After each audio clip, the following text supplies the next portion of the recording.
ഇന്ന് നമുക്ക് സ്പെഷ്യലായിട്ട് ഒരു ചിക്കൻ ബിരിയാണി ഉണ്ടാക്കിയാലോ? ഇന്ന് വേറെ ഒന്നുമല്ല കേട്ടോ, സ്പെഷ്യലായിട്ട് ബിരിയാണി ഉണ്ടാക്കാമെന്ന് വിചാരിച്ചത്. ഇന്ന് ആഷിഖാൻ്റെ ബർത്ത്ഡേ ആണ്. ആഷിഖാക്ക് ചിക്കൻ എന്ന് പറഞ്ഞാൽ ജീവനാണ്. ചിക്കനോണ്ട് സാമ്പാർ ഉണ്ടാക്കി കൊടുത്താലും അത് കഴിച്ചോളും. അത്രയ്ക്ക് ഇഷ്ടമാണ് കേട്ടോ. അപ്പോൾ ഞാൻ വിചാരിച്ചു ചിക്കൻ ലവറായ ആഷിഖാക്ക് ഇന്ന് ചിക്കനോണ്ട് തന്നെ ഒരു പണി കൊടുക്കാമെന്ന്. അപ്പോൾ ഞാനിത് ചിക്കൻ ബിരിയാണി ഉണ്ടാക്കാൻ പോവുകയാണ്. ആദ്യം തന്നെ കഴുകിയെടുത്ത ചിക്കനിലേക്ക് കുറച്ച് തൈരും കുറച്ച് മഞ്ഞൾപ്പൊടിയും കുറച്ച് ഉപ്പിട്ട് നന്നായിട്ടൊന്ന് മിക്സ് ചെയ്തിട്ട് അതൊന്ന് മാറ്റി വെച്ചിട്ടുണ്ട് കേട്ടോ. പിന്നെ ഒരു പാത്രം ചൂടാക്കിയിട്ട് അതിലേക്ക് കുറച്ച് ഓയിലും പിന്നെ കുറച്ച് നെയ്യും കൂടെ ഇട്ട് നന്നായിട്ടൊന്ന് ചൂടാക്കിയെടുക്കാം. അപ്പോൾ ചൂടായ നെയ്യിലോട്ട് നമുക്ക് അണ്ടിപ്പരിപ്പും മുന്തിരിയും ഇട്ട് കൊടുത്തിട്ട് ഒന്നിങ്ങനെ പൊരിച്ചെടുക്കാം കേട്ടോ.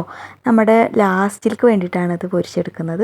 അപ്പോൾ ആദ്യം അത് പൊരിച്ചെടുത്തതിലാണ് നമ്മൾ നെയ്ച്ചോറ് ഉണ്ടാക്കണം. അപ്പോൾ പ്രത്യേക ടേസ്റ്റ് ഉണ്ടാവും കേട്ടോ. പിന്നെ നമുക്ക് ഇതേപോലെ സവോളയും പൊരിച്ചെടുക്കണം.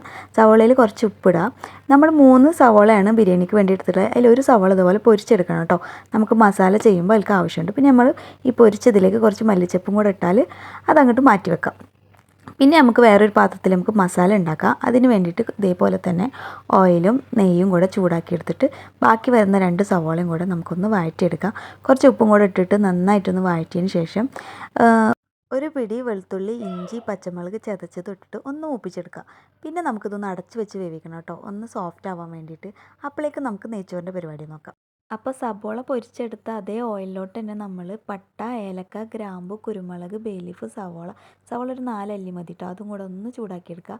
അതിനുശേഷം കഴുകി വൃത്തിയാക്കിയ നമ്മുടെ ബിരിയാണി റൈസ് അതും ഇട്ട് കൊടുത്ത് നന്നായിട്ട് ചൂടാക്കുക. ഞാനിവിടെ 3 ഗ്ലാസ് അരിക്ക് 5 ഗ്ലാസ് വെള്ളമാണ്, ചൂടുള്ള വെള്ളമാണ് ഒഴിച്ച് കൊടുത്തിട്ടുള്ളത് കേട്ടോ. അപ്പോൾ ഇതുപോലെ കിട്ടും. അപ്പോൾ നമ്മൾ നന്നായി ഇളക്കിയിട്ടുണ്ടെങ്കിൽ നമ്മൾ നെയ്യൊക്കെ ഇതുപോലെ മേലേക്ക് ഇങ്ങനെ തെളിഞ്ഞ് വരും. അപ്പോൾ നമുക്ക് അതിലേക്ക് ഒരു ലെമണിൻ്റെ ജ്യൂസ് ഒഴിച്ച് കൊടുക്കുക.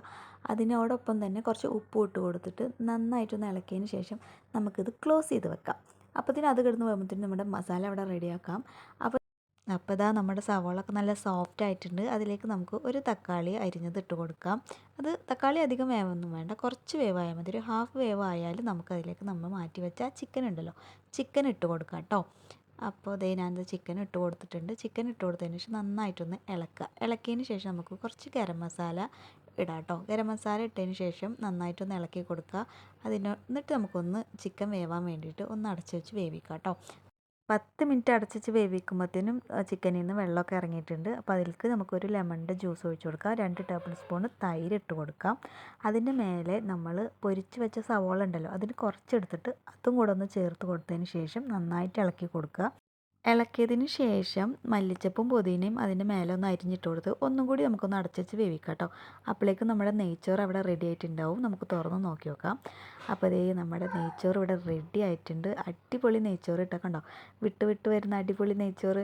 അപ്പോൾ ഇവിടെ നെയ്ച്ചോറ് റെഡി ആയിട്ടുണ്ട്.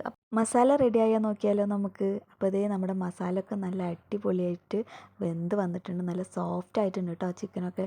അപ്പോൾ ഇതിലോട്ട് തന്നെയാണ് നമ്മൾ ദം ഇടുന്നത്. അപ്പോൾ നമ്മുടെ നെയ്ച്ചോറ് നമുക്ക് ഇതിൻ്റെ മേലോട്ട് ഇട്ട് കൊടുക്കാം കേട്ടോ. അപ്പോൾ ഇത് ഫുള്ളായിട്ട് നമ്മുടെ ആ പാത്രത്തിൽ റൈസ് മുഴുവൻ ഇതിലോട്ട് ഫുള്ളായിട്ട് കവർ ചെയ്യണം കേട്ടോ. അതിന് ശേഷം നമുക്ക് കുറച്ച് ഗരം മസാല അതിൻ്റെ മേലെ ഇട്ട് കൊടുക്കാം.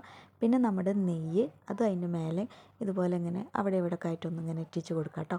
അതിന് ശേഷം നമ്മൾ പൊരിച്ച് വെച്ച നമ്മുടെ ഐറ്റംസ് ഉണ്ടല്ലോ, അത് നമുക്കിതിൻ്റെ മേലെ ഇങ്ങനെ ഇട്ട് വിതറി കൊടുക്കാം കേട്ടോ. അപ്പോൾ ഇതിനെ കാണാനൊരു നല്ല ഭംഗിയില്ലേ. അപ്പോൾ ആഷിക്കിട്ട പേരാണ് കേട്ടോ ഇതിന്, മൊഞ്ചത്തിന്ന്. അപ്പോൾ ഒരു 10-15 മിനിറ്റ് നേരം അങ്ങനെ തന്നെ ദമ്മിൽ വെച്ചിട്ട് നമുക്ക് കഴിക്കാം കേട്ടോ. അപ്പോൾ ഞങ്ങളെ ബിരിയാണി ഇതാ റെഡി ആയിട്ടുണ്ട്. അപ്പോൾ ഞാൻ ആഷിക്കാക്ക് കൊണ്ട് കൊടുത്തിട്ടുണ്ട്. ആഷിക്കാക്ക് ഭയങ്കര ഇഷ്ടമാണ് കേട്ടോ. ലാസ്റ്റിൽ ആ ഇളക്കില്ല, നമ്മൾ സെർവ് ചെയ്യണ നേരത്തുള്ള ഇളക്കൽ ഭയങ്കര ഇഷ്ടമാണ് കേട്ടോ. അപ്പോൾ നോക്കി ചിക്കനൊക്കെ ഭയങ്കര സോഫ്റ്റാണ്. അപ്പോൾ ആഷിക്ക് ഇതിങ്ങനെ ഇളക്കിക്കൊണ്ടിരിക്കുകയാണ് കേട്ടോ. ഒരു മസാലയും ചേർക്കാണ്ടാണ് കേട്ടോ ഇത്ര പെർഫെക്റ്റ് ആയിട്ട് നമുക്ക് ബിരിയാണി കിട്ടിയിട്ടുള്ളത്. നല്ല ടേസ്റ്റ് ഉണ്ടായിരുന്നു കേട്ടോ. നിങ്ങളൊന്ന് ട്രൈ ചെയ്ത് നോക്കണം, നല്ല ടേസ്റ്റ് ആയിരുന്നു. ആഷിക ബിരിയാണി എങ്ങനെയുണ്ട്? അപ്പോൾ ഉച്ചക്കലത്തത് കഴിഞ്ഞ് ഞങ്ങൾ രാത്രി പുറത്തുനിന്ന് കഴിക്കാമെന്ന് പറഞ്ഞിട്ട് ഞങ്ങൾ പുറത്തേക്ക് പോയിട്ടുണ്ടായിരുന്നു. അപ്പോൾ കേക്ക് മുറിക്കണതൊന്നും ആൾക്ക് താല്പര്യം ഉണ്ടായിരുന്നില്ല. ആൾക്ക് ഷുഗർ അങ്ങനെ വലിയ താല്പര്യമുള്ള ആളല്ല. അപ്പോൾ ഞങ്ങൾ പുറത്തുനിന്ന് കഴിക്കാം എന്ന് പറഞ്ഞിട്ട് ഞങ്ങളിങ്ങനെ ഫുഡ് കഴിക്കാനായിട്ട് പുറത്തേക്ക് വന്നിരിക്കുകയാണ്. ഫസ്റ്റ് തന്നെ അവർ കുറച്ച് സാലഡ് കൊണ്ടുവച്ചിട്ടോ. അപ്പോൾ അതൊക്കെ മക്കളിങ്ങനെ കഴിച്ചുകൊണ്ടിരിക്കുകയാണ്. ഞങ്ങളിങ്ങനെ തമാശ പറച്ചിലും കാര്യങ്ങളൊക്കെ ആയിട്ട് ഇങ്ങനെ ചില്ലടിച്ചുകൊണ്ടിരിക്കുകയാണ് കേട്ടോ. പിന്നെ ഞങ്ങൾക്ക് മട്ടൺ സൂപ്പ് കൊണ്ടുവച്ച് തന്നു കേട്ടോ. കാണാൻ നല്ല ഭംഗിയൊക്കെ ഉണ്ടായിരുന്നു, പക്ഷേ വായിൽ വെക്കാൻ പറ്റില്ലായിരുന്നു, അത്രക്കധികം ഉപ്പായിരുന്നു. എല്ലാവരുടെ എക്സ്പ്രഷൻ നോക്ക്, ദീദിയുടെ എക്സ്പ്രഷൻ കണ്ടാൽ അറിയാം അതിൽ എത്രത്തോളം അവർ ഉപ്പിട്ടിട്ടുണ്ടായിരുന്നു എന്ന്. അപ്പോൾ ഇതേ നമ്മൾ ഓർഡർ ചെയ്ത ഫുഡ് വന്നിട്ടുണ്ട്. ഇങ്ങനെ ഒരു പണി ആഷിക്കാക്ക് ആദ്യമായിട്ടാവും ലൈഫിൽ കിട്ടിയിട്ടുണ്ടാവുക. ആളുടെ ഫേവറേറ്റ് ഡിഷിൽ തന്നെ ഞാൻ ഹാപ്പി ബർത്ത്ഡേ എന്ന് എഴുതിച്ചു. ആളൊന്ന് ഞെട്ടിട്ടോ, പക്ഷേ അധികം കണ്ട എക്സ്പ്രഷൻ ഇട്ടതുമില്ല. ആഷിന്ന് ഏതാണ്ട് ഇത് ആരെ ഓർത്തരെന്ന് എങ്ങനെ മനസ്സിലാവൂലേ? ഹാപ്പി ബർത്ത്ഡേ എഴുതിണ്ട് പോരെ. ഓക്കെ, എന്നാൽ ഞാൻ മുറിക്കാം. ആ ഓക്കെ, മുറിക്കട്ടെ. അല്ലെ ഒരു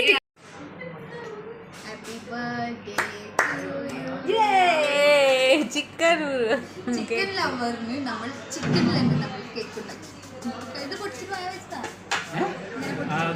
അതൊക്കെ വേണോ? നിന്റെ വായിലൊക്കെ നിന്റെ ഓർത്തരല്ലേ? ലെഗ് തന്നെ കൊടുത്താ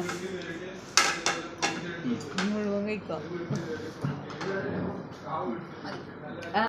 ബർത്ത്ഡേയുടെ ഫുഡ് കഴിക്കലൊക്കെ കഴിഞ്ഞിട്ട് ഞങ്ങൾ നേരെ വീട്ടിലോട്ട് വിട്ടു. അപ്പോൾ ഇന്നത്തെ വ്ളോഗ് ഇത്രയേ ഉള്ളൂ. Tata bye.